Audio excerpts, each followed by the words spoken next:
১ টাকার ওষুধটি আপনার জীবন রক্ষা করতে পারে। হার্টের ব্যথা, বুকের ব্যথা, হার্ট অ্যাটাকের ঝুঁকি ইত্যাদি মুহূর্তের মধ্যে কমিয়ে দিতে পারে। তো এভরিওয়ান, আশা করি সকলে ভালো আছেন, সুস্থ আছেন। আজকে আপনাদের মাঝে আরও একটি নতুন ভিডিও নিয়ে আসলাম। স্ক্রিনে যে দেখতে পাচ্ছেন ইকোস্পিরিন ৭৫ mg, এটির প্রস্তুতকারক কোম্পানি সুনামধন্য কোম্পানি একমি ফার্মাসিউটিক্যাল লিমিটেড। এটির দাম মাত্র ১০ টাকা পাতা। এটি আপনি বাংলাদেশের যে কোনো ফার্মেসি থেকে খুব সহজে সংগ্রহ করতে পারবেন। তো এভরিওয়ান, মূলত এই ওষুধটি কী কাজ করে এবং কী জন্য খাবেন বিস্তারিত আলোচনা করবো ইনশাল্লাহ। এই ওষুধটি মূলত আপনার হার্টের ব্যথা, হার্ট অ্যাটাকের ঝুঁকি, বুকের ব্যথা, হঠাৎ করে যদি বুকের ব্যথা অনুভূত হয় তাদের জন্য এই ওষুধটি সহায়ক হিসেবে কাজ করে। এটি খাবার ফলে আপনার বুকের ব্যথা, হার্ট কুটুনি, কলিজা কুটুনি মুহূর্তের মধ্যে দূর করে দেবে। এই ওষুধটি আপনি খাবার ফলে আপনার বুকের ব্যথা, হার্টের ব্যথা মুহূর্তের মধ্যে দূর করবে। এছাড়া এই ওষুধটি আপনার জীবন রক্ষা করতে পারে। অনেকে আছে যে হঠাৎ করে যদি বুকের ব্যথার কারণে দেখা গেল নানা সমস্যার কারণে জর্জরিত, তাদের জন্য এই ওষুধটি সহায়ক হিসেবে কাজ করে। এই ওষুধটি আপনি খাবার ফলে আপনার ব্যথা মুহূর্তে দূর হয়ে যাবে।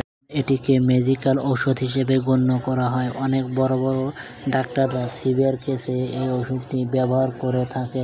এটি খাবার ফলে আপনার বুকের ব্যথা দূর করে। বর্তমানে দেখা যাচ্ছে যে বাংলাদেশ পরিসংখ্যানে এই ওষুধটি সহায়ক হিসেবে কাজ করে এবং বড় বড় সিভিয়ার কেসে এই ওষুধটি ব্যবহার করে থাকে।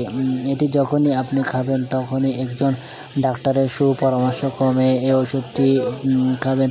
এই ওষুধটি আপনি যখনই দেখেন খাবেন, আপনার হার্টের রক্ত চলাচল স্বাভাবিক করে দিবে। এটি আপনি বাংলাদেশের যে কোনো ফার্মেসি থেকে খুব সহজে সংগ্রহ করতে পারবেন। এই ওষুধটি আপনি খাবার ফলে আপনার অ্যাসপিরিন জাতীয় ওষুধ আপনি বাসায় রেখে দিবেন। রেখে দেওয়ার ফলে আপনার ব্যথার সমস্যা মুহূর্তের মধ্যে দূর হয়ে যাবে। তো এবার আসি ডোজ ও পার্শ্ব প্রতিক্রিয়া। ডোজ ও পার্শ্ব প্রতিক্রিয়ার কথা বলতে গেলে এটি আপনাকে সকালে একটি, রাতে একটি খেতে হবে। সাথে একটি গ্যাস্ট্রিকের ঔষধ অবশ্যই খেতে হবে এবং এটি 18 বছরের উপরে 21 বছর থেকে একদম বৃদ্ধ পর্যন্ত আপনি খেতে পারবেন। খাবার ফলে আপনার বুক কুটুনি, কলিজা কুটুনি মুহূর্তের মধ্যে দূর হয়ে যাবে। এটি আপনি যখন খাবেন তখন একজন ডাক্তারের পরামর্শ নিয়ে আপনাকে সেবন করতে হবে। হার্ট, কিডনির সমস্যা যাদের রয়েছে তারাও খেতে পারবে। তবে যখনই খাবেন তখন একজন ডাক্তারের সাজেস্টের সঙ্গে খেতে হবে। তো বন্ধুরা, আজকের ভিডিও এ পর্যন্ত।